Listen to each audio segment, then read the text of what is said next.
Okay, so I am Julia Coakley, Director of Operations, and on behalf of the MGAA, I'd like to welcome you to our briefing this afternoon, which is being delivered by Go-Insur. Before handing over to our presenters today, I'd just like to run through a few housekeeping points. Please ensure that your microphone and your camera are off. If you'd like to ask a question, please use the chat button at the bottom of your screen. Your questions will be answered during the Q&A session and will remain anonymous. However, if we do not have time to answer these questions, they may be addressed post-event, but please do ensure that your contact details are provided. This presentation is accredited for CPD points if relevant to your ongoing professional development programme, and the recording will be available on our website and MGAA YouTube channel. You will be sent a feedback survey post-event, and please do take time to complete this. It will take no more than 2 minutes, and it does allow us to deliver the best quality events to our membership. In today's briefing, How to Grasp the Digital Opportunity for Your MGA, the Insider's Guide to Going Digital, is being delivered by the 2022 MGA Initiative Award winner, Go-Insur. I'd like to introduce Edward Woody Wooden-Smith, Head of Client Relations, and Steve Newton, CTO, who will be talking today to Chris Goddard, CEO at Vessel Protect. Woody leads the transformation charge at Go-Insur, helping MGAs, brokers and insurers to realise the growth and efficiency benefits of digital. He brings 25 years experience in consulting software management and client partnership roles. Woody's insurance grounding dates back to the 80s with RHM Althwaite at Lloyd's of London when asbestos and Piper Alpha were centre stage, plus 18 months on the floor with Gresham Underwriting. Steve combines software engineer, entrepreneur and insurtech expert with 25 years experience in corporate side consulting and startup leadership roles. Corporate roles in insurance include NFU Mutual and Towergate Insurance. For the latter, he led business analysis, IT and operational functions for multiple initiatives, including the successful Insurance for Car Hire brand. And last but not least, Chris earned his insurance stripes at Marsh, then with Travellers as an underwriter for 14 years, before launching MGA startup Vessel Protect in 2020. His inspiration for Vessel Protect was drawn from frontline market experience, seeing brokers struggle to secure timely coverage for clients due to cumbersome analogue practices. Chris launched Vessel Protect digital proposition in 2021. So before we start, I would just like to share a poll on behalf of Go-Insur. So I will launch this now, and if you could take a moment or two to look at the responses and select the response that most appropriately fits your present position, and these results will remain anonymous. So the question is, where are you on your digital journey? The options to select are you are researching or building a business case, you're ready to start, products identified, some experience but want to do it better, tech frustrations, want more digital flexibility, want to scale digital activities, you're advanced, so new innovation ambitions, or you are just here for the learning. So that probably took me longer to read than we might have given you to answer, so I'll leave it for a moment or two. We've got, it actually looks like, yeah, so everybody is responding, thank you for that. At the moment, we have actually 38% just here for the learning, which is never a bad thing. We've got 31% who have some experience but want to do it better. So I shall just leave it for a moment or two longer. If you haven't yet responded, please do so. Okay, so thank you for your response. I'm going to end the poll and share the results. So we've landed on 13% are researching. We've got 31% some experience wants to do it better. One person has tech frustrations. A couple of people are quite advanced, and we've got 6 people are here for the learning. So on that note, I shall hand over to Woody. Over to you. Thanks, Julie. Thank you, everybody, for joining this afternoon. That's a good sort of mixed bag of experience and researching, and of course those who want to come here and just for the learning. So I'm now going to just run through the topics that we'll cover on this webinar, and then I will touch upon the learnings that you will be going through, and then we'll dive straight in. So today's session, we're going to cover the digital opportunities and what benefits will come from digitization. We're then going to move on to our case study, the Vessel Protect project we did with Chris, and which we were lucky enough to win an award for. We'll then move on to the wider view of practical challenges and digitization, what prep is needed, and what the sort of implementation steps sort of recommended to go through. And then finally, we will sort of touch upon about how what you should bear in mind when you choose and engage vendors. Your learning objectives. By the end of this webinar, you'll better understand how digital opportunities can benefit your business, the practical challenges of digitization, how best to prepare for digitization, the typical implementation steps and what good planning and agility looks like, and finally, best practice in choosing and engaging vendors. So can digitization provide the opportunities and benefits to move your business to the sunlit uplands? We believe it can, and clearly we're not alone. It seems to be a tsunami that is coming and growing. For example, the likes of McKinsey are very good in encapsulating this. As Julie's mentioned, we will be circulating, or Julie will be circulating this presentation afterwards. So we have given you some bedtime reading, but as you can see, McKinsey clearly says that there is a triple price if it's done properly. You do get more satisfied customers. It does, after the initial cost of delivery, does deliver lower costs and efficiencies and higher growth. They do stress that you sooner get onto the digital path than better. Yes, there are short-term benefits within your grasp, but if you don't do, or if you ignore actually going down this route, longer-term threats are being eaten. On the other hand as well, insurtech is growing up.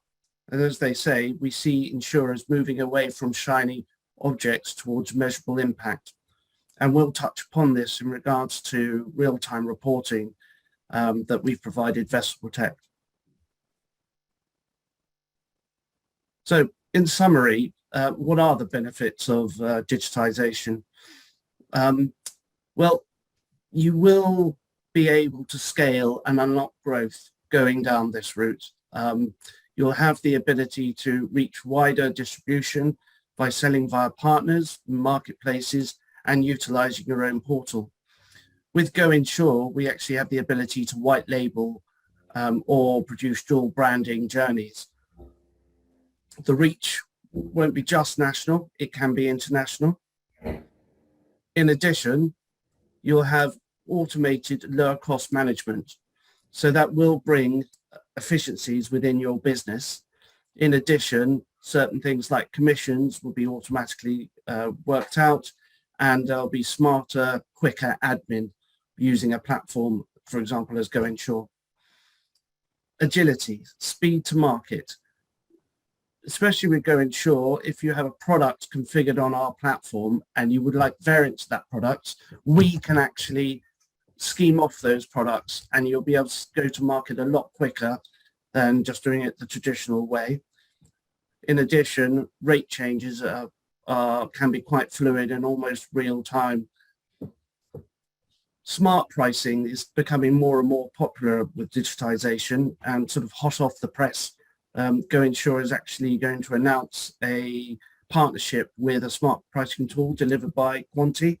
So please keep an eye out for this. But it helps optimize profits, have a healthier book, and more importantly, healthier and happier underwriters.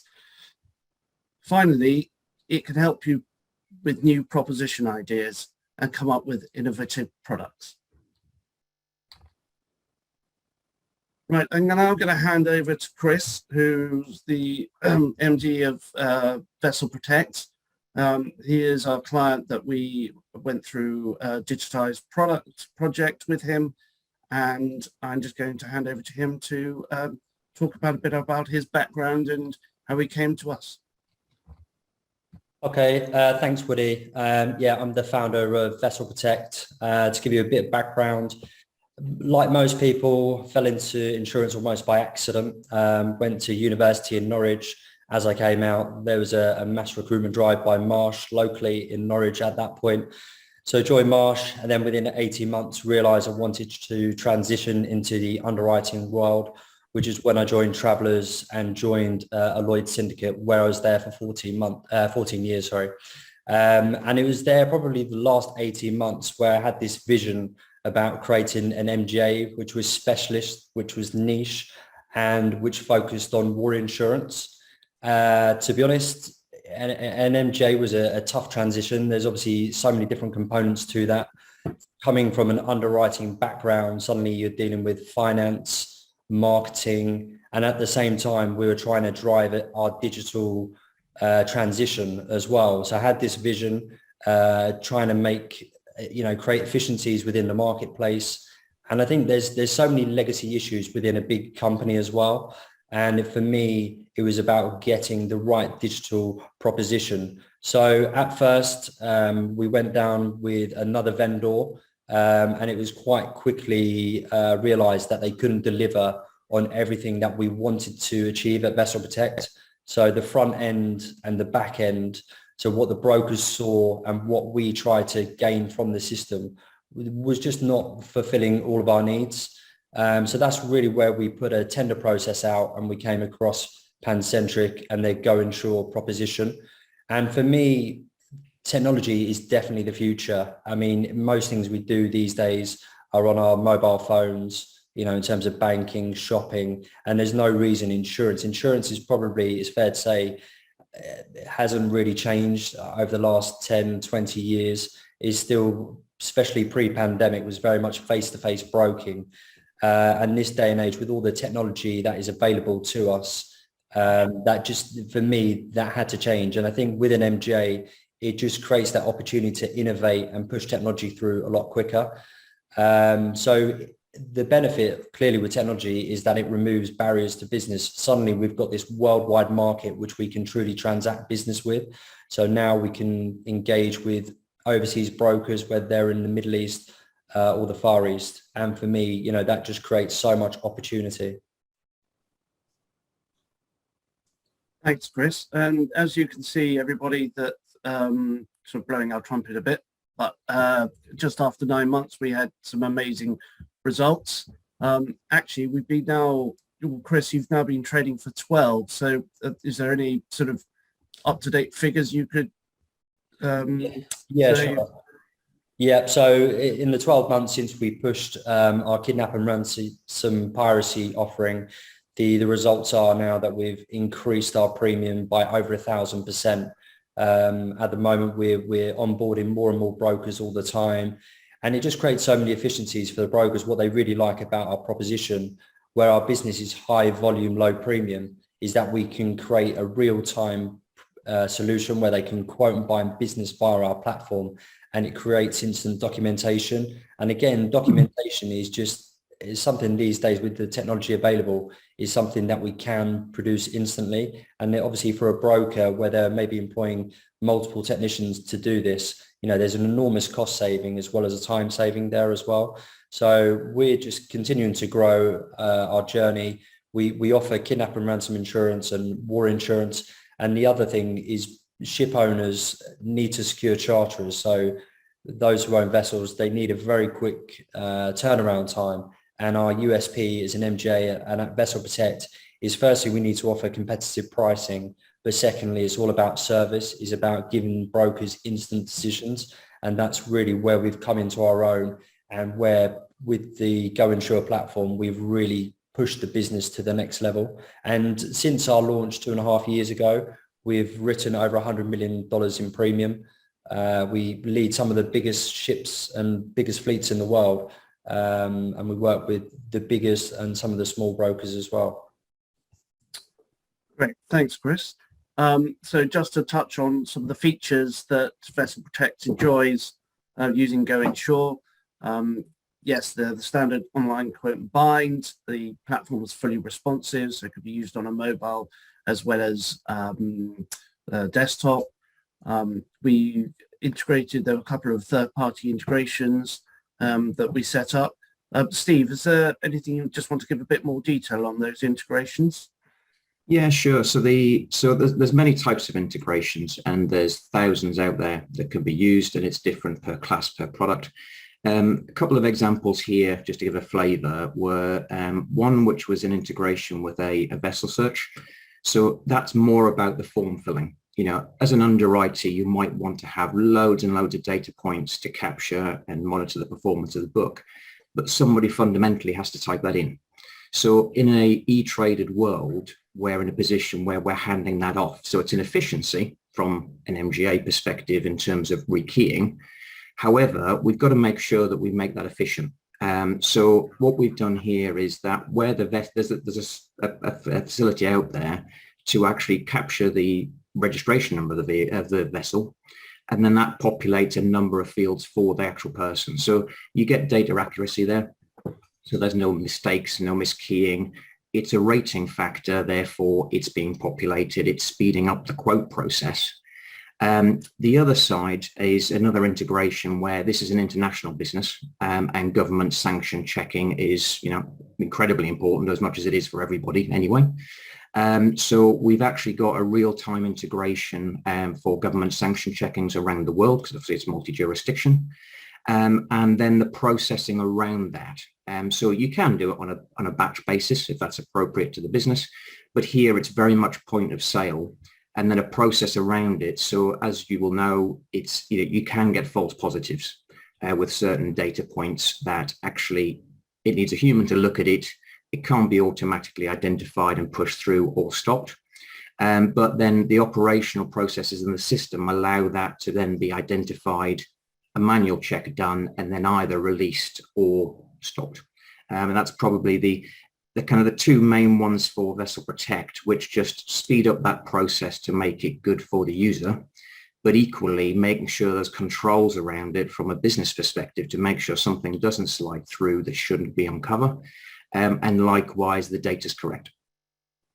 That's great. And could you just quickly touch upon our rating engine and how that works for Vessel Protect? Yeah, sure. So I think we've all been there in the past whereby we've come up with a rating model, typically in Excel. It might even be a calculator to come up with the price. And then you give it to the IT department. They go away for a bit, or the developer perhaps, and they go away and they come back with a Word document spec of 70 plus pages, and you sign that off. And by the time it comes round and gets delivered, it doesn't actually do what the spreadsheet did. Because it's had that translation through that process. What we've really tried to do here is twofold. One is to try and make it very straightforward to actually get the rates into the system, but also make sure that it's understandable, it's in your language. So the idea here is that we can either provide a template, or if an underwriter or actuary has that calculator already built, because that's what they use to do the modeling and work out what the answer was in the first place, then what we can do is we can top and tail that format. So there's a little bit of training around how to do that, how to use it, but we fundamentally put it into that position in the first place. And then that allows you to update rates very, very quickly in a format that you're used to. You're not handing off a requirement to an IT department or supplier who then has to translate it, release it, and then before you know it, you're weeks down the track. That's great, Steve. Thanks very much. And then just sort of rattle through the sort of the four other key points of functionality.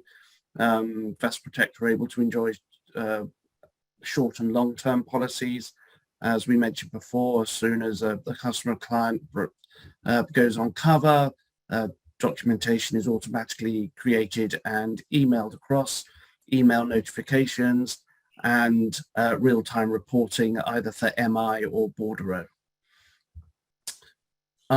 Chris, would you just quickly touch upon about how you found the reporting side of things of Go-Insur valuable to you?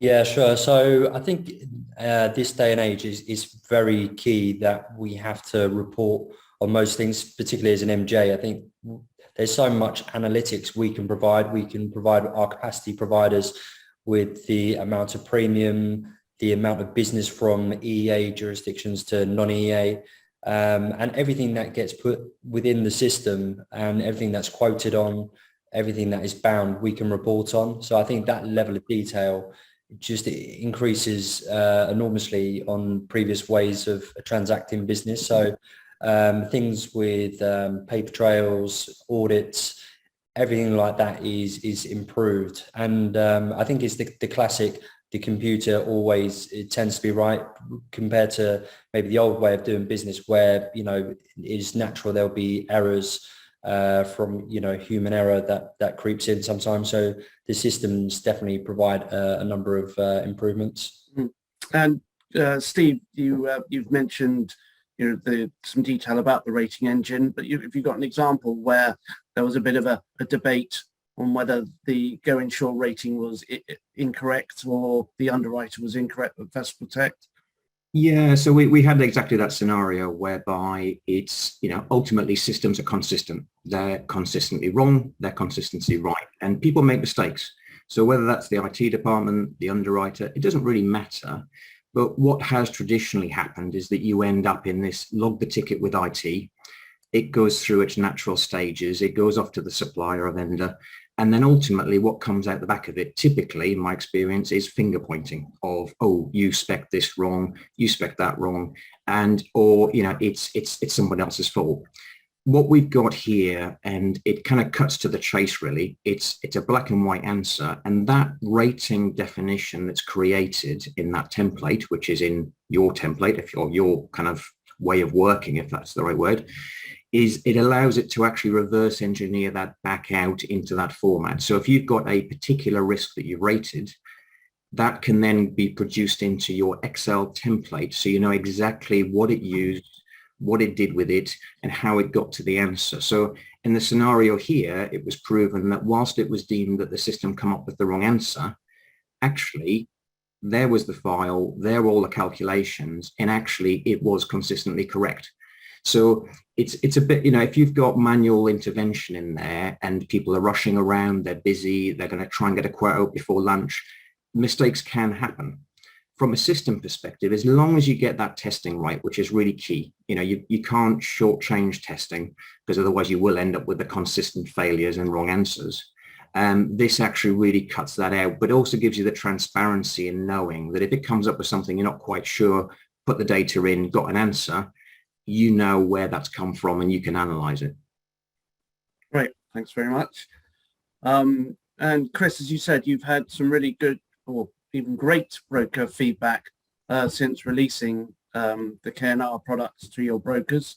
Is there anything you would want to sort of highlight? I think the evidence comes back in the results in terms of the increase in the levels of premium we're writing by the platform, also the quote conversion ratio as well. The reality is that brokers repeat custom. Once they're on the platform, they'll never look elsewhere. And I think what the key point about any technology or any online platform is that it has to be user friendly. I think there's multiple systems out there. And a lot of people these days are very time poor, particularly brokers, especially in our class of business, where there is a high volume of business. So they don't want comprehensive manuals about how to use the system. So what we've built is something where literally they log in for the first time and it's so well signposted that they can literally go in, get a quote, get their documentation, is sent to email. And as I say, it's just been great feedback, and feedback is invaluable to us as well. Obviously, we build a system, but we want to evolve, we want to improve, and we want to continue to innovate as well. So our journey at Vessel Protect has not stopped just because we built the platform. And I think that's really key with working with someone like the Go-Insur platform, is that it can deliver on everything we want it to in the future. There's going to be many of things we evolve with the system. We want to take it with a mobile app as well, because we want brokers to have that freedom when they're on the move, they're not in the office, that they don't have to get their laptop out or their desktop, and that they can do the same business on their phones. And that's really key. And brokers' feedback in improving their journey, it will be better for us. It's better for getting more business through the books. So yeah, for sure, feedback is really important. Thanks, Chris. So we've now gone through our case study, and we're going to move on to the next topic, which is when you approach a project, a digitization project, so what preparation and steps we recommend you should go through. So before you even consider digitization, as an insurance business, to start trading, there are some wider factors that you need to have in place: funding, capacity, distribution, compliance, and so forth. But there are four factors, additional factors we think will help bring success with a project like this. The four we're going to touch upon are the product, the people side of a project like this, the process you should go through, and then finally the tech and the tech vendor. So moving on to product, with Pancentric and Go-Insur, we've had many prospects who come to us and really just want to boil the sea, but unfortunately they don't have the budget or the time to actually achieve that. So what we try and do, and we really try and stress, is keep it simple. Think of an MVP, think of the product that you can get out there, release early, and then release often, making follow-up releases, phase releases, a roadmap. But if you get a product out there quickly that is enough to start with, it helps you build the business case, it helps you generate some return on investment, and you can actually see how it is growing. Or if it's not growing, you know you've done this reasonably quickly, you haven't done it huge at expense, and if you need to throw it away, you can do it. It makes almost testing products affordable rather than going for this big bang, let's try and do everything. And in addition, when you're working with a new vendor and you want to go down a project like this, if you do it in small chunks, you get to actually know how the working practices of the vendor and actually working closer together, and it makes it much easier for a sort of a long-lasting relationship. So when it comes to simple and complexity in regards to products, Steve, would you mind just sort of broadening out that and giving a bit more sort of information around that, please? Yeah, sure. So I think it really does boil down to who you are. So we all have our specialist areas, and what is simple to an IT person isn't to an underwriting person, and vice versa. So, we all have, we've had in our working lives the copy and paste knowledge. It's easy. It's a copy. Just go off and do it, have it done on your lunch break, whatever that happens to be. I think, at its fundamental points, we can all say as an industry, your ancillary type products are on one end of things. Your commercial combined, those types of products are probably on the other, and maybe bespokely underwritten, that type of thing. And there's everything in between. What we're trying to do, and what we have a conversation with our clients on, is to say that there's a way to break that down to work out what is simple and complex, because you can have an ancillary product that can have lots of integration requirements because that's needed for your binders, or you might have lots of rules. You don't have to be a technical person to work this out. There's some things in here which may not be kind of, what does that actually mean? How do I flesh that out? But even from your product that inside out, you're the expert in that. Even if you just get a page out and start scribbling in a notepad to say, here are the rules for it. It's something you do every day. It's really simple to you, but you pass that over to a vendor, and actually you start getting to page 20 of a pad explaining what it is. That's becoming more complex. So it's not necessarily around it being a simple product is therefore easy. We've got examples of ancillary products that actually are quite complicated, albeit simple from a business sense. So breaking down these areas where number of risk questions, an underwriter will typically want lots of data because that allows them to manage the portfolio and move forward. In an online world, you have to be very careful not to lift and shift something that is actually paper-based and works well. So a big file under your arm going to let in the market, great. In an online world, that's not going to work. If you ask 40 questions to get your quote, but actually your competitors don't, or you don't have the enrichment and the data coming through on integrations like we talked about earlier, that's slowing them down. So if they've got other options, they'll probably use them, and they might not want to use your solution because it's not, as Chris mentioned, it's not good for the client. It's not easy to understand. It takes them a long time to get a quote. So I think you can break those things down. And I think going back to Woody's point, it's about trying to keep it simple. It might be that you have that commercial space, which is more complicated by its very nature, but you can go into dipping your toe in, if you like, into that online world where you might pick a certain market. You might pick a certain trade.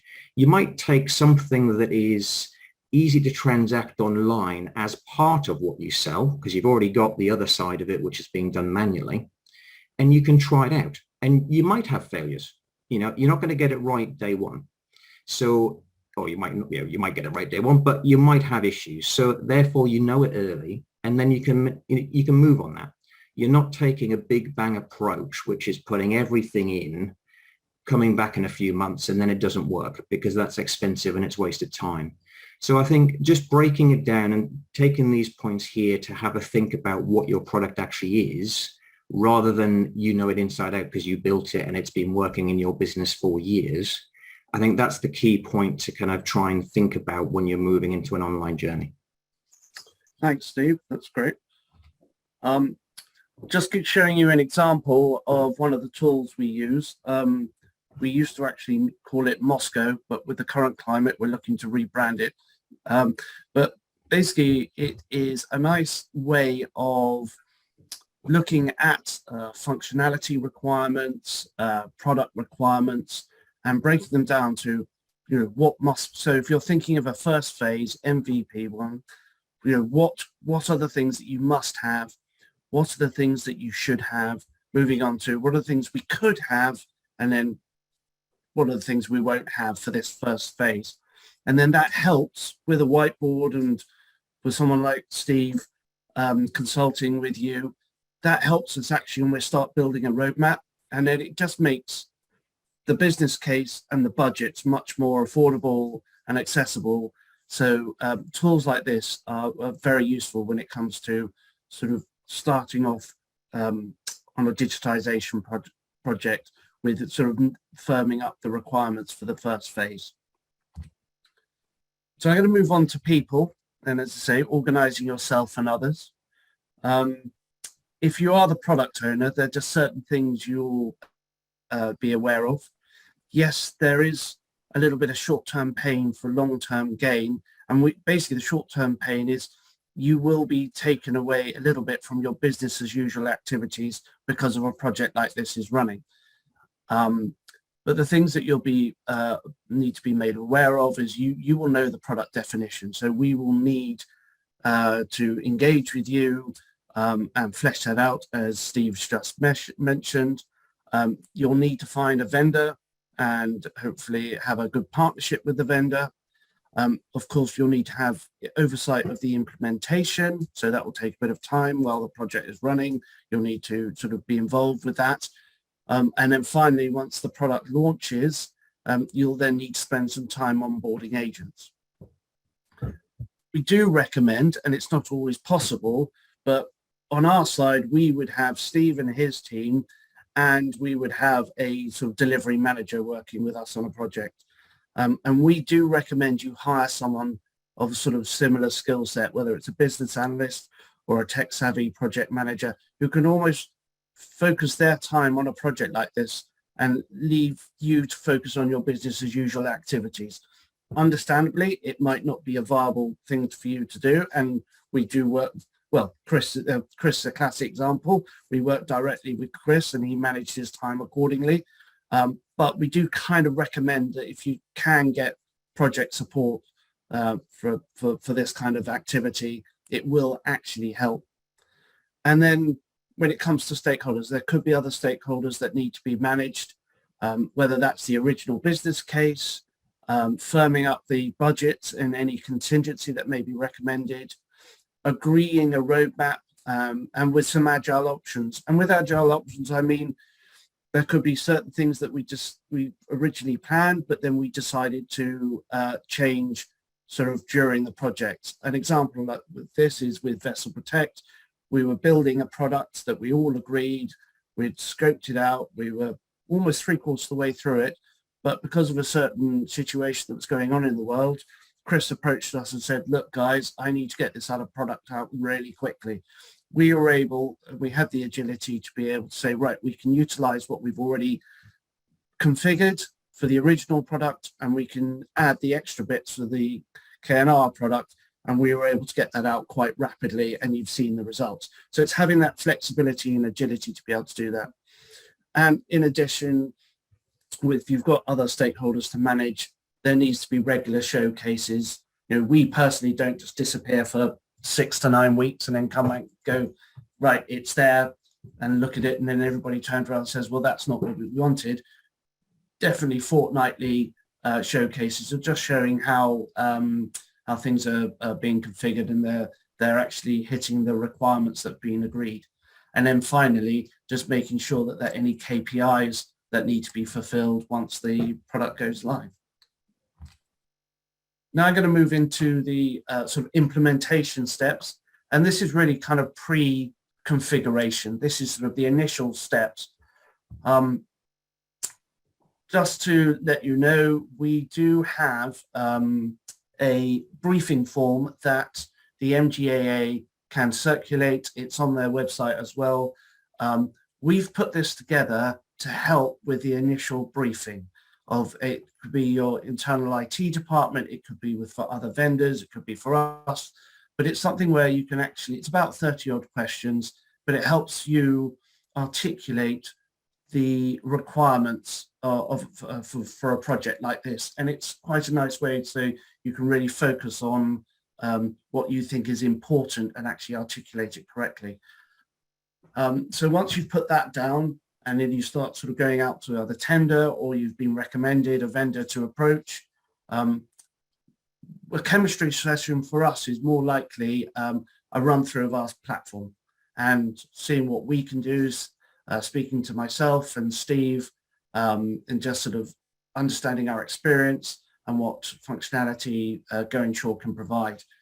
Out the back of that, we could sign an NDA if required, check that you could be doing partner fit checks just to make sure that we are suitable and in good health financially. And then we would produce indicative costs because we would have an idea of what the initial product is or products, and we would provide an indicative cost. The next session would be a bit more in depth, and we would have more of a collaboration session with our client, and that will help us to get into the real nitty gritty and almost agree what MVP will be. And as I said, the activities could be the must-have, should-have tool that we use. We could do some journey mapping. We would understand the risk questions, what documentation needs to be configured into the systems, how the rating will work. Would it be, as Steve has talked about, or will we plug into and integrate with another system and it be API'd in? And of course, what other data stroke integrations will be needed for first phase and going forward. And then once the MVP and roadmap have been agreed, we'll sort of set a date to say, right, the work that will be configured will start at this date. There are some other things to sort of bear in mind. We're very used to filling out InfoSec questionnaires. We are ISO 27001. They're not fun, but it's part and parcel of what we do. There could be questions about the hosting and the capacity of our infrastructure, and what is the reliability and availability. Of course, service SLAs, they're really important once you launch, because you don't want to find that you've launched a product and then your vendor just goes quiet and doesn't really communicate very much. If you need something done, what are the SLAs behind that? Browser device support, as Chris has talked about, with Vessel Protect. it is responsive and it does work on sort of any device, but how far do you go back in regards to internet, i.e. 11, people are still talking about, even though we're way beyond that. And then finally, we would put together a statement of works, a project plan with milestones, and then we could have initial discussions around contracts. So we're on to the configuration stage. And as I've mentioned before, we would configure our platform that would, that could include some integrations or some bespoke customization around the products. As I mentioned before, we would look to have regular showcases just to make sure that stakeholders on the client side are managed and everybody is aware of what's going on. And most importantly, we are hitting the requirements that are initially requested. We do use certain tools. We use Jira, which is it's more of a tool for bug fixing and logging with our development team. And we use Basecamp as well, which is very useful when you're dealing with a more complex product and you don't want emails flashing left, right, and center and filling up your inbox. It keeps it in a nice enclosed sort of space. Once the initial configuration is done, we move to testing. Testing is absolutely vital. And we really, really stress that third-party testing is carried out.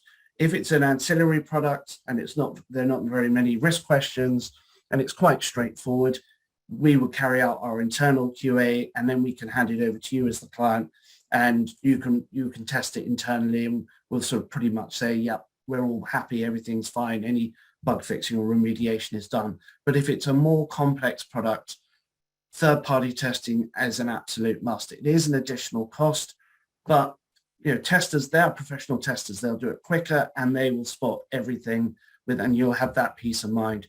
You don't want to rely on underwriters. Underwriters are brilliant at what they do, but testers are very good at what they do. So that's why we stress third-party testing is a must. Then we just suggest going for a soft launch. If there's some friendly brokers or other people that you could just release the platform to and get them to use it, get them to see, because there may be certain things, technically it's working brilliant, but a usability side, it just may not be hitting the mark for one reason or other. So a soft launch, just get that final bit of feedback, we think is invaluable. Then we'll go live. And then finally, it's the onboarding agents. It's going to your side. It's you either going out on the road or having virtual meetings with your agents or whoever will be using the platform and introducing them to it and getting them to utilize it. Steve, do you want to just touch on a bit of examples of onboarding for me? Yeah, sure. So I think just going on from your comments you just made, I think each business will be different. From Chris's perspective, he's outlined the specialisms that he has and the really extra effort that went into the screens and the workflow to make sure that it's fairly, it's intuitive. It's easy to understand. You can pick it up, log in, you know what you're doing. There are other products out there which either can't be that, or it's, it needs some hand holding. But equally, you might be in a more competitive space. So if you're in a sort of personal line space where there are many competitors doing the same thing, there's always the price element of it. There's always the business side of things. But equally, once you've onboarded, it might be that, you've got to this stage, you've got your product out there, you've spent money, you've invested time, great, well done. But it's unlikely that people are knocking your door down going, wow, that's amazing, I want to use it. You've still got like a traditional business to actually do the marketing of it, the push. Yes, you're making it quicker, but why should I use it? Why should I use it versus somebody else? And likewise, it's not just about launching it and forgetting it. So you've done that investment. There is an ongoing piece. It may be that not everything's right. Maybe the pricing's not quite right for online versus your traditional markets. Maybe you've opened up new channels, which you haven't done before, so you've got no experience in that. So depending on where you are and what you're doing, you do need to have that view of follow-up. talking to the brokers, maybe going out. I mean, obviously from Chris's perspective, it's international, that's harder. But if you're in a market whereby you do have a sales team, you are going out, you're doing underwriting follow-up, it might not be about technical points like price. You know, that's something that's easier to fix. From a point of view of a technical and online solution, it might be that actually if you just change the journey slightly, that would make it better than the competitor because it's quicker, or there's something that annoys them. They're less likely to come back to you and say, you know what, I don't like this system. I'd prefer to do it, you know, in a different workflow method. You know, I prefer to, if I had a document created at this point, because that's what a competitor does. So I think it's quite key just to make sure that you're constantly following up and just making sure that you don't just deliver the product and then just hope things come to you. And I think that that's quite key, and obviously depending on what your business sort of model is. Okay, great. Thanks, Steve. So just to reiterate, we've talked about sort of the product, and just to stress, we do think it's important that you keep it simple to start off with and test it and grow it, and it's just a more pragmatic way to approach a project like this. So we're just going to quickly move on because I'm keeping an eye on time. Tech partner selection. So there are just some points that we just wanted to make. The most important thing is just to make sure the tech partner can deliver, their capabilities, can hit your requirements. The one thing that we try and do is we try and not impose a platform onto our clients that they have to change all their internal operations and all their internal activities. We try and actually make it sort of be part of them. And as Chris mentioned, he went to one vendor and then realized that that it wasn't going to provide the requirements that they needed, even though the budgets were a little bit softer than ours. But just as important, make sure that the provider's visions does complement your goals. Are they going to grow with you, or are they actually such a big provider that you're just going to be a number? And are you going to get the service post-launch as you got during the project? And does their model support your model? Well, what's that mean? What we're trying to say is, are they flexible on their pricing? You want to try and achieve something. You may not want to invest heavily all up front. You may want to break it down into smaller chunks. Will they support you on that pricing model? And then finally, will your respective teams get on? It's very important to make sure that with close collaboration, that there is similar working practices and it's not completely chalk and cheese. That's why a smaller project to start with is a really good way to make sure that both teams do get on. As I mentioned before, we have a brief tech form which you will be able to have free use of. As I say, it will get you off first base. You can use it with IT, internal IT or vendors. There's sort of very high level requirements that helps you structure them. 30 questions, flushes out complexity. And just to reiterate, the learning objectives. As we said, we've run through how digital opportunities can benefit your business. We've mentioned the practical challenges of digitization. We believe we've gone through how best to prepare for digitization, what the typical implementation steps and what is good planning and agility look like, and finally, what's best practice in choosing and engaging vendors.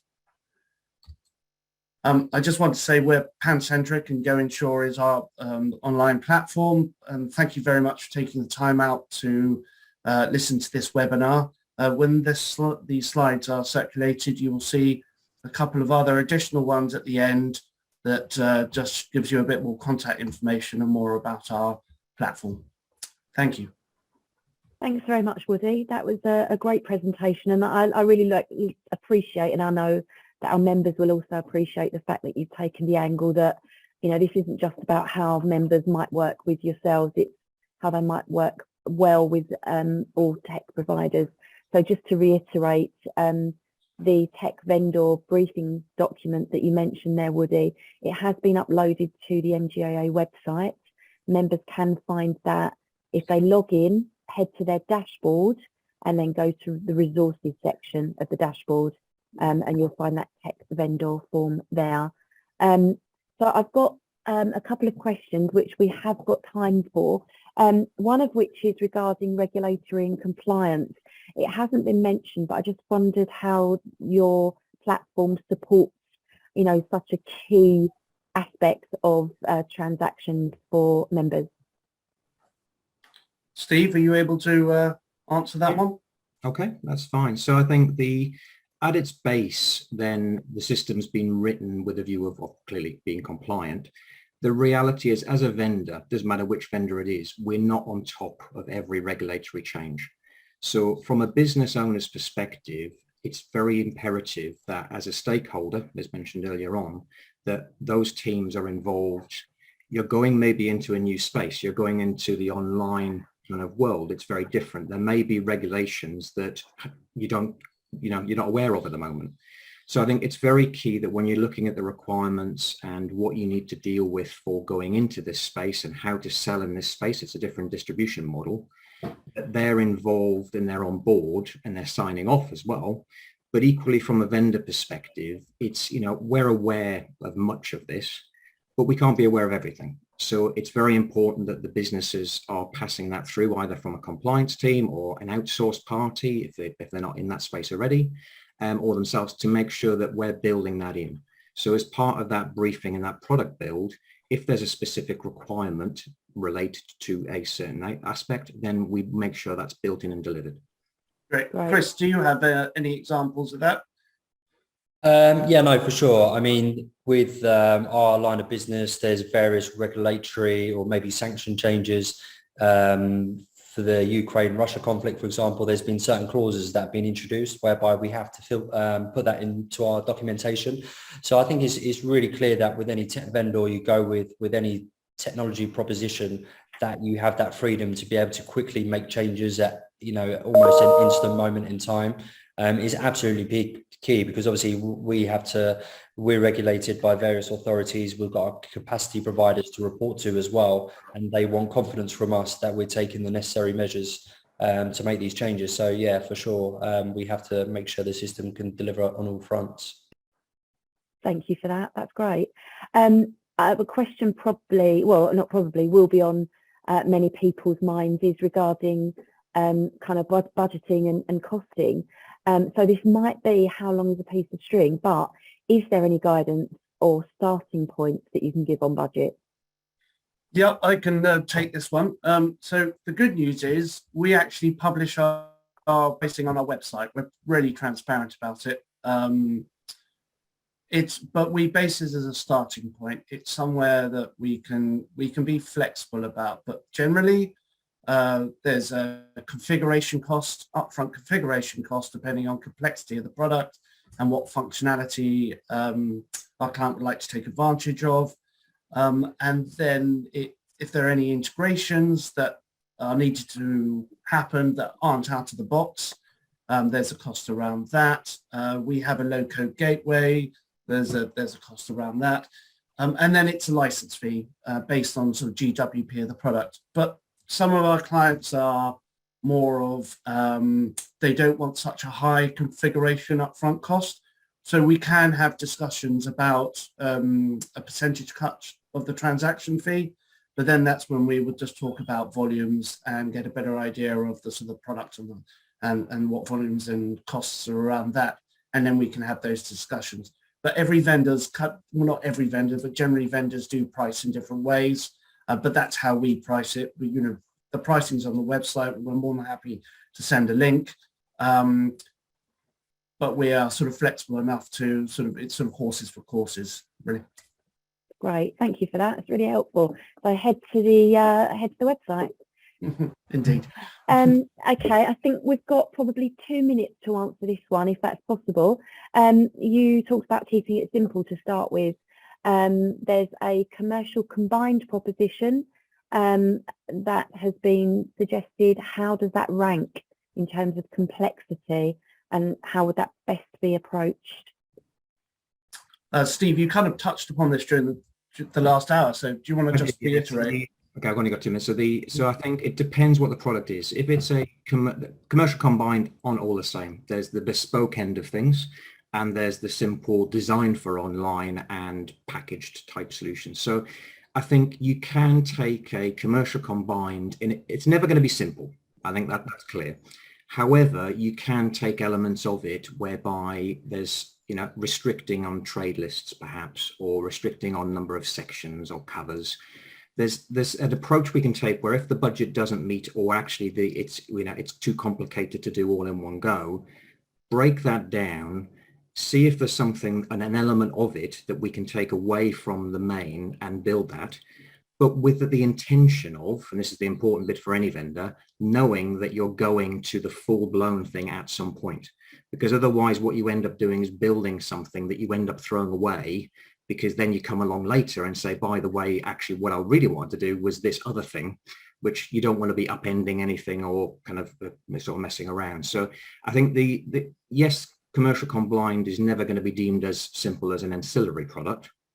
However, I think there's an approach that can be that kind of medium space, or actually once it's looked at in greater detail and you look at all the rules, you can have commercial combines with thousands of questions that are written on a bespoke basis, which are easier for a senior underwriter, but you try and translate that into a kind of a digital platform and you'll be there for a very long time and possibly fail. So I think it's understanding what your product is and then really just breaking that down. Thanks, Steve. I think that's really useful. I think the two key words there are future proofing, is what you were talking about in summary. So we are out of time. So I'd just like to thank very much Woody, Steve and Chris for delivering the briefing today to our members. Very much appreciated. Lots of information there. We will send out the slide deck, which has got all of the information that you've seen today.